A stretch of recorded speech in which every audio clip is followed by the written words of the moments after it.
The globalists are back, and unsurprisingly, they've got their hand out. Unable to achieve significant economic growth in Europe and Asia, the globalists are employing instruments of destruction that are targeting your wallet.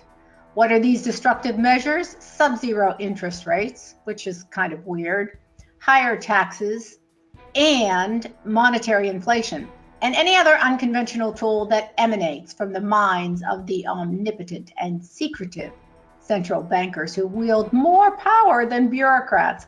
Our economics correspondent Andrew Moran wrote an in-depth article titled, "The Globalists Have Declared War on Your Savings." And that seems to have caught the attention of several other publications.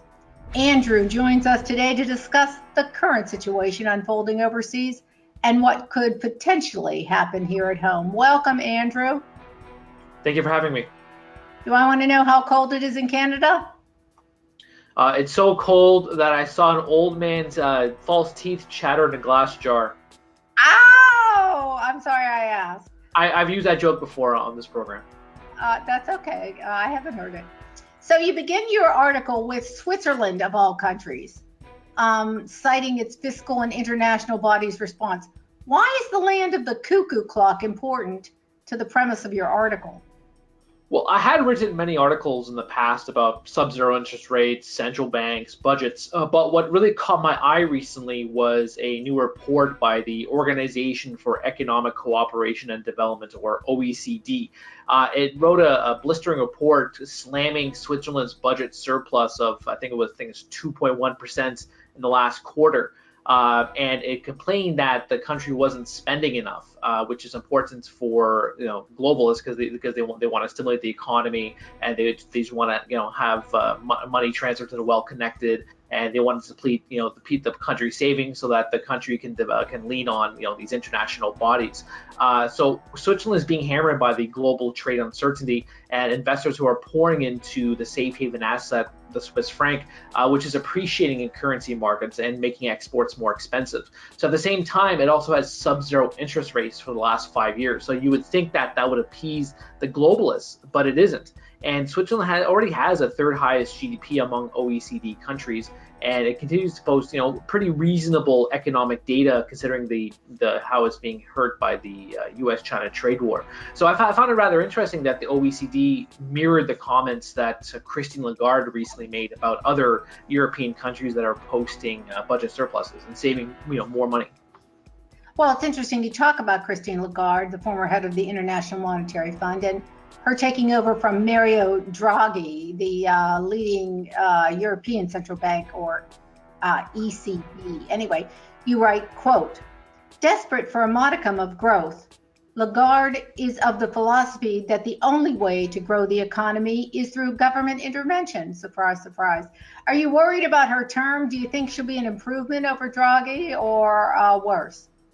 Yeah, when the European Union announced that it was tapping Christine Lagarde this past summer, I already sounded the alarm.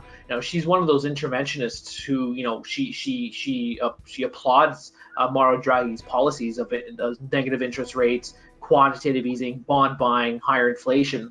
So my conclusion in my recent articles about Christine Lagarde is that eventually Europe is going to agree with the statement that it's better to deal with the devil you know than the devil you don't. So perhaps no matter how disastrous Mario Draghi was, it's going to pale in comparison to Christine Lagarde's damage that she's going to implore. Because the problem with Lagarde is that she likes the negative rates and she likes QE and she wants growth at any cost. But the problem is that she's going to continue those policies and then some. So she's going to double down on the intervention. So that could mean interest rates go even deeper into negative territory. I think the key rate in the ECB right now is negative 0.1.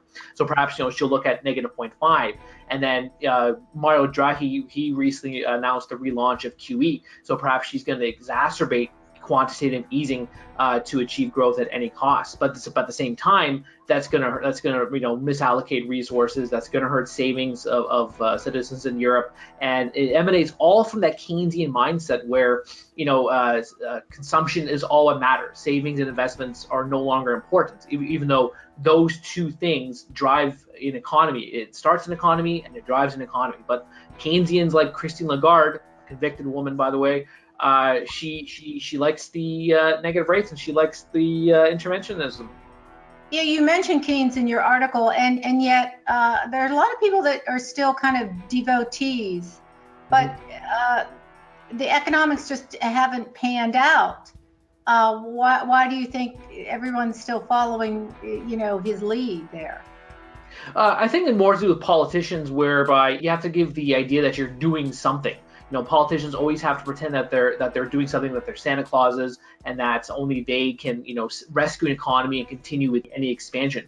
So Keynesian economics, that was the premise behind quantitative easing, and that was the premise behind pretty much all public policy measures imposed by political parties on the left and the right all over the world. So people can't abandon Keynesian principles, even though they haven't done. Its record is shoddy at best, and it hasn't achieved much. And Keynes, he wasn't much of an economist, and Ludwig von Mises, that's the type of man that the world should emanate, not John Maynard Keynes, Citizen Keynes. The U.S. economy it's basically fabulous right now, and you've written in the past that you don't think a recession is going to happen as soon as the left-wing media is hoping for. As the Federal Reserve cuts interest rates in the boom phase, do you think they will ever be brought down to negative territory? Well, what's interesting is that a couple of years ago, when Janet Yellen was at the head of the Fed, she testified in front of Congress that the central bank could impose negative rates, that it would be on the table if there was a steep economic downturn. Now, President Trump, he's actually commended the countries that have adopted negative rates. He's a big fan, disappointingly, of Mario Draghi and his sub-zero rates. He likes how the euro was debased, because then it improves the region's exports. So it is very much possible that the U.S. does tap into negative territory, because the issue is that they've cut rates during the boom phase of the business cycle, and it was so-called a mid-cycle adjustment. So what happens when a recession does happen? The Federal Reserve would have no other choice but go deeper to the cut rates below the 1.5% target rate right now. It would go to 1%, 0.5%, whatever the case, would be similar to what happened after the last recession. So when those prove not working, what happens then when the economy worsens? They have no choice but to go into negative territory, and then that hurts the savers. That takes money out of the economy, and it distorts markets. And what I do find interesting, if I may add, is countries that have adopted sub-zero interest rates, they've actually seen a higher savings rate, because what the studies have shown is that if you go into sub-zero territory, you're giving a bad impression of the economy. You're suggesting that it's actually worse than what the politicians are saying. So it does the opposite of what politicians want, which is the goal of growth. So if you have sub-zero rates, then you're saving less. Banks will lend more, but it has turned that way. People are saving more, and banks are lending out less. And that's contrary to what the politicians thought what would happen with negative rates. All right, economics correspondent Andrew Moran, read his fine articles on LibertyNation.com. Thanks for joining us today, Andrew. Thank you. Stay warm.